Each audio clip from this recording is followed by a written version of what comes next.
যিনি আমেরিকাতে গেছেন বেদান্তের প্রচারের জন্য, যিনি আমেরিকাতে গেছেন ভারতীয় সংস্কৃতি, ভারতীয় ধর্ম, তার মাহাত্ম্য দেখানোর জন্য আমেরিকার লোককে, তিনি আয়ারল্যান্ডে বিপ্লবীরা কিভাবে কাজ করছেন সে ব্যাপারে কেন আগ্রহ দেখাবেন, যদি না তার সত্যি কোনো ব্যক্তিগত আগ্রহ থাকে?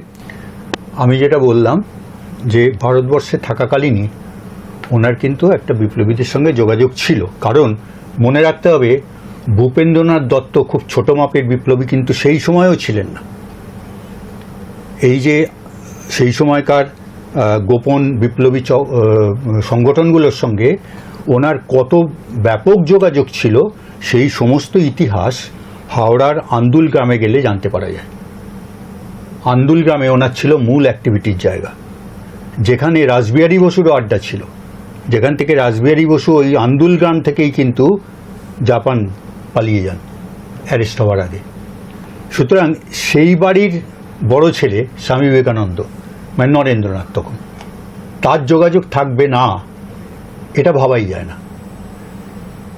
দ্বিতীয়ত, এই যে উনি বিদেশে গেলেন, কে পাঠালেন? ক্ষেত্রীর মহারাজা। ক্ষেত্রীর মহারাজা ভয়ঙ্কর চরমভাবে ব্রিটিশ বিরোধী একজন রাজা ছিলেন। ক্ষেত্রীর মহারাজার কি দায় পড়েছিল বিবেকানন্দকে শিকাগো ধর্মসভায় পাঠানোর? কোনো দায় ছিল?